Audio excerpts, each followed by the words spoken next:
Part 2. The Bargain of Breath.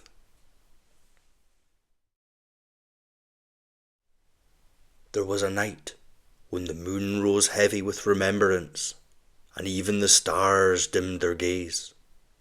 In a glade untouched by time, the fairy found a stag lying upon the moss. His body was broken by pursuit, his eyes dulled by the soft surrender of pain. She felt his breath flutter, a candle's final shiver before the dark. At the edge of the trees, the reaper stood, silent and still, the air around him folding inward like the hush before prayer. He watched, patient as the turning of an age, his duty clear and unadorned. "Not yet," whispered the fairy, her voice trembling like the dawn before it learns to rise. "There's still a spark within him, the last ember of what was divine." She reached forth, her palm alight with forbidden grace, and breathed her power into the beast. Flesh remembered itself, bone straightened, the stag rose, trembling, alive once more. For a time, joy returned to her heart, yet the forest began to whisper. Seasons passed, but the stag did not heal. Its gait grew twisted, its eyes clouded with confusion. Hunger came and would not leave. Sleep came and brought no rest. The fairy watched as mercy curdled into torment. When the reaper came again, he did not speak. He simply stood among the falling leaves, his form outlined by quiet inevitability. The stag lifted its weary head and saw him, and in that instant, peace flickered in its dimming eyes. It bent its forelegs, lowered itself upon the moss, and bowed its head, forlorn of life.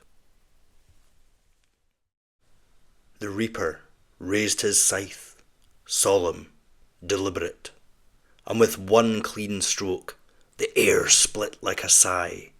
The soul of the stag, cleansed of corruption and decay, unfurled in the silver mist and vanished into calm. Then the reaper lowered his blade, not in conquest, but in reverence, bowing his hooded head in gratitude for the willing acceptance of a final breath. The fairy fell to her knees, her radiance flickering. From her eyes fell tears, bright as morning dew, heavy with remorse. One drop struck the edge of the scythe as it dipped towards the earth, and the steel shimmered as though a star had fallen onto it. In that moment, the blade absorbed her sorrow, its cold edge tempered by the echo of compassion. The reaper looked upon his weapon, and though his face was hidden, something eternal shifted in the silence between them. The fairy said nothing, for she understood that her gift had changed more than the stag's fate. It had changed the nature of endings themselves. And so it was that mortals no longer feared the moment of release. They came to believe that within the scythe's gleam lay the promise of passage, not punishment.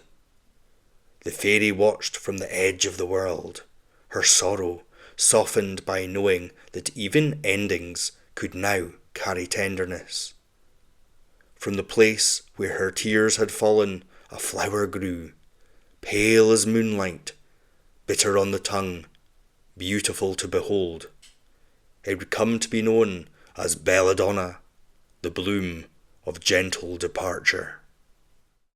And the gods, it is said, smiled upon that glade, for, in the mingling of defiance and duty, they saw the birth of a greater mercy, that death, touched by compassion, became not the thief of life, but the keeper of its peace.